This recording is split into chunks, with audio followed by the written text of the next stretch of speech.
Donc, Franck Feuillat, donc je suis le chef du bureau de l'action éducative et de la vie scolaire dans la sous-direction des politiques de formation et d'éducation.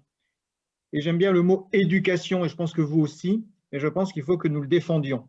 Alors, je ne vais pas rentrer dans le détail, sinon je pourrais rester 2 heures et Étienne ne sera pas d'accord, ni les collègues de l'inspection, que je voulais remercier, ainsi que Christine Rousseau, que vous voyez également, qui est donc chargée de mission au sein du bureau et qui a pris en charge ce dossier au sein du bureau, puisque, comme vous le savez, auparavant, il était dans un autre bureau de la sous-direction, donc le bureau des diplômes et de l'enseignement technique.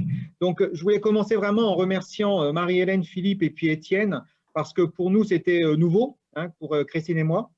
Et donc, il nous a fallu un temps d'acculturation, comme on dit, par rapport à tous les sujets. Donc, un grand merci à eux. Alors, comme je le disais, un rattachement au bureau depuis septembre. Donc, alors, c'est récent sans lettres, hein, ça fait 1 an d'exercice. Alors, pourquoi ce rattachement? Pour ne pas vous mentir, dans un premier temps, parce que la collègue Élise, qui avait en charge de ce dossier, donc, a demandé une mutation.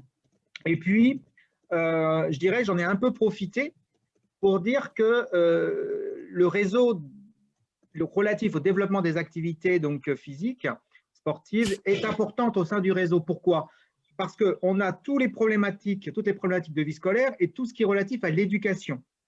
En plus de ça, on est au confluent de beaucoup de plans, de stratégies interministérielles au niveau du bureau, et en particulier la stratégie pour la santé et le plan d'action sur santé et sport. Donc, pour toutes ces raisons, outre l'intérêt que nous avons évidemment sur ce sujet, eh bien, nous semblait cohérent que ce soit ramené, je dirais, au niveau du bureau, et sachant également que au sein du bureau, on a également les autres réseaux, hein, que vous connaissez peut-être, le réseau sur tout ce qui est développement durable, le réseau santé avec Reseda, sur l'égalité, sur l'insertion, sur le handicap, vous voyez, donc, et sur tout ce qui est culturel. Donc, ça faisait sens que ce réseau soit au sein du BAEVS.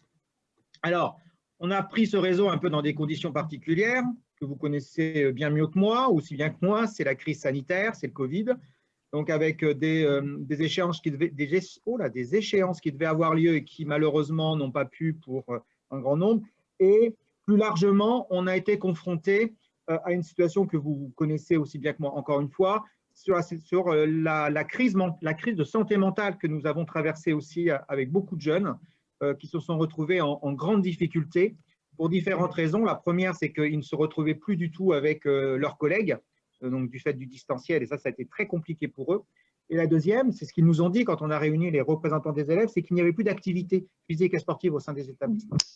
Et ça, c'est quelque chose qui a été très compliqué pour un grand nombre de jeunes, mais ça, vous le savez encore une fois mieux que moi. Donc, on a dû mettre en place beaucoup de dispositifs, et en particulier, on a signé une convention avec la CNAM, on a fait beaucoup de choses pour venir en appui auprès de ces jeunes. Et donc, vous et tous les collègues en établissement, eh bien, vous avez toujours été là, et on sait, parce qu'ils nous l'ont dit, ça a été un grand soutien pour ces jeunes, et pour ça, un grand merci, parce que je sais que pour vous, ça n'a pas été simple pour mener votre activité au sein des établissements.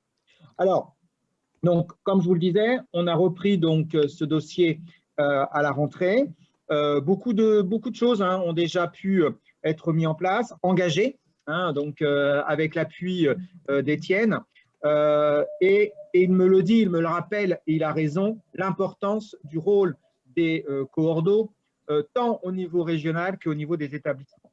Alors, moi, je le sais aussi bien parce que j'ai été directeur adjoint à SCPE, et donc je sais que c'est très important, mais c'est très important de travailler en réseau pour différentes raisons.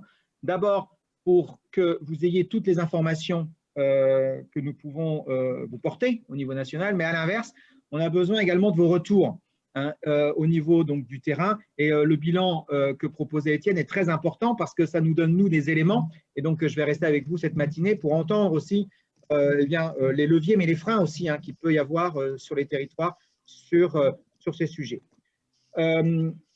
Donc, comme je vous l'ai dit, importance de tout ce qui est pratique sportive, en particulier dans le cadre du Covid et dans le cadre de cette relation entre pairs.